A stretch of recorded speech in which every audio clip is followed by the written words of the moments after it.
मैंने अपने आप के पास रहना। हाँ, अपने पास। आते वक्त भी मैं भोजन के पास नहीं रह सकता हूं। मुझे किसके पास रहना है? मेरी आत्मा के पास। प्रवचन देते वक्त मैं आपके पास नहीं रह सकता हूं। मुझे अपनी आत्मा के साथ रहना है और मैं अपनी आत्मा को पूछ रहा हूं कि इस प्रवचन श्रवण तू करा रहा है, उस समय तेरी क्या हालत है? तू क्या कर रहा है? और हर पल, हर घड़ी, हर सेकंड अपनी आत्मा के साथ रहना। स्वाध्याय, स्वाध्याय, स्वाध्याय। और इस स्वाध्याय के समय में कभी कभी तू बाहर निकला स्वाध्याय में से, तो क्या? तो संयम, संयम, संयम। इसलिए शास्त्र में लिखा कि उपाश्रय में है तब तक स्वाध्याय, बाहर निकलता है तब संयम। हाँ, नीचा देखकर चल, नीचे देखकर चल। उपाश्रय में है तब तक खुद को देख, लेकिन उपाश्रय से बाहर आया तब खुद को देखने का काम अभी जरूरी नहीं है। अभी संयम, जीव को देख। और शास्त्र में यह लिखा कि संयम का पालन करते करते तू अपने आप को भी बचा लेगा। हाँ, और इसलिए गोचरी के समय में गोचरी लेने के लिए जाते हो तो शास्त्र में कहा है कि गोचरी लेने के लिए जाओ तब स्वाध्याय नहीं करने का है, सिर्फ क्रिया समिति का पालन करते करते जाना और कुछ नहीं। और इसलिए इस साधु जीवन, जिस साधु जीवन की बात मुझे आपके समक्ष रखने की थी, वो बात को लेकर शास्त्र ने बताया कि साधु जब जनपद अशांत हो। आज मुझे कुछ राष्ट्र की बात बतानी है और इस राष्ट्र के साथ अपना जो व्यवहार है वो कैसा चल रहा है उसके बारे में कुछ मुझे प्रकाश डालना है और आपको थोड़ा जगाना है कि भाई साहब, जैन लोग, उनको राष्ट्र के साथ बहुत ज्यादा ताल्लुक नहीं रहता है। दुकान के साथ संबंध है, देश के साथ नहीं। जीएसटी पास हो गया उसका आनंद है क्योंकि दुकान के साथ रिलेटेड है जीएसटी। हाँ, अभी सब टैक्स निकल गया, एक ही टैक्स बच गया, डायरेक्ट टैक्स एक ही रहेगा। हाँ, goods service tax, single only, one tax one country, एक ही टैक्स, एक ही देश। Direct tax, indirect income tax रहेगा, उसके अलावा का सब टैक्स एक में आ जाएगा। उसके साथ अपना संबंध है। बाकी हमको राष्ट्र के साथ, जिस राष्ट्र के लिए आज से 69 साल पहले, बिफोर 69 ईयर, देश को आजादी प्राप्त हुई और इस आजादी को प्राप्त करने के लिए क्रांतिवीरों ने अपनी जान की कुर्बानियां कर दी। आप लोग गलतफहमी में हो तो एक बात निकाल दो, गांधी ने आजादी दिलाई नहीं है।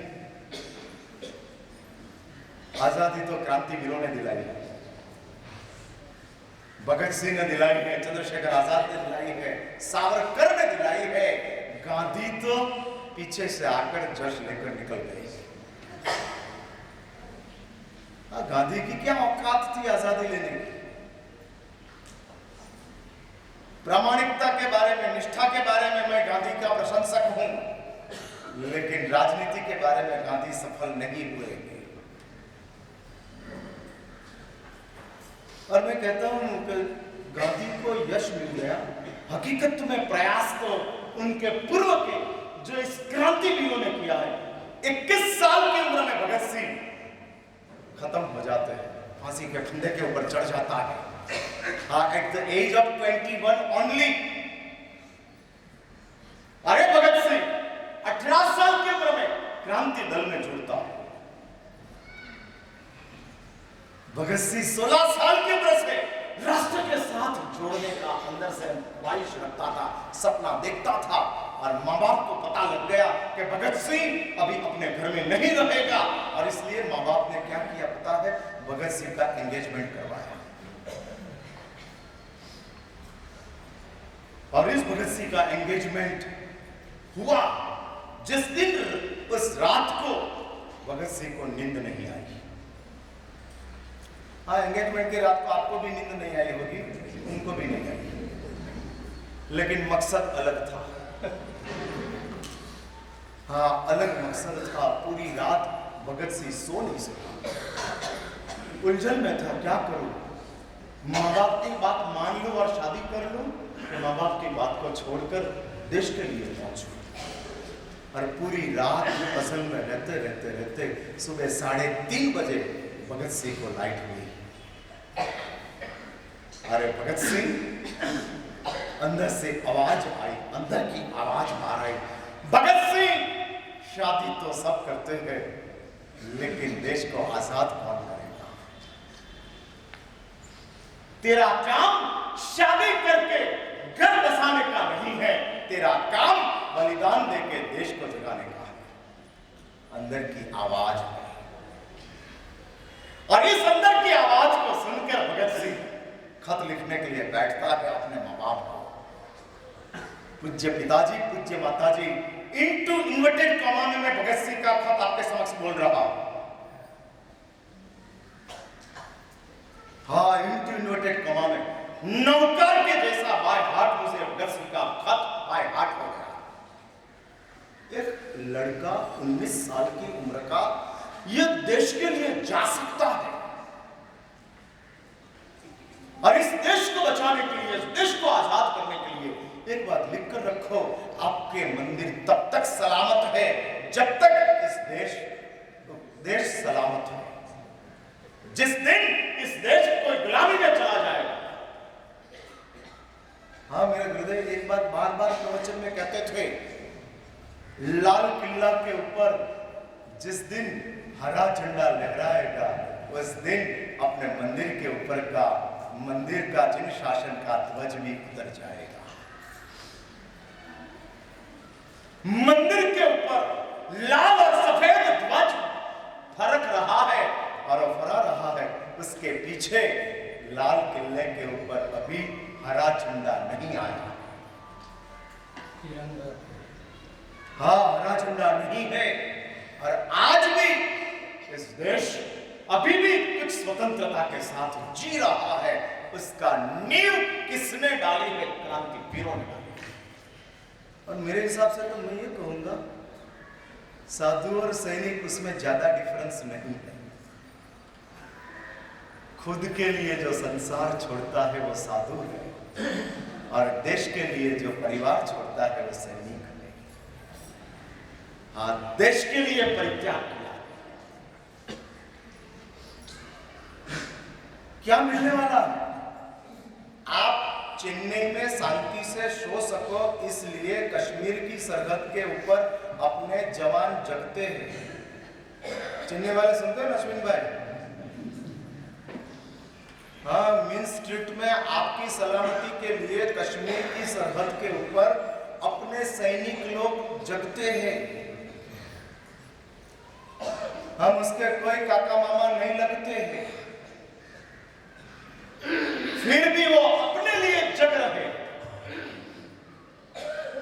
हर रोज 7 नौकर गिनते हो, उसमें 2 नौकर डालो और 9 नौकर गिनकर 2 नौकर वो देश के सुरक्षा सरहद के ऊपर खड़े रहे। जो सैनिक है वो सैनिकों की सुरक्षा के लिए मेरा 2 नौकर। जिस सैनिक लोग घर छोड़कर निकले हैं, परिवार छोड़कर निकले हैं और कारगिल की सरहद ले लद्दाख के ऊपर खड़े हैं, -14 डिग्री में जिधर टेम्परेचर चल रहा है, -14 और -14 की ठंड में सैनिक लोग दिन रात जगते हैं। किसके लिए? हाँ, देश के। हाँ, देश में कौन? हाँ, तो ऐसा बोलो हमारे लिए।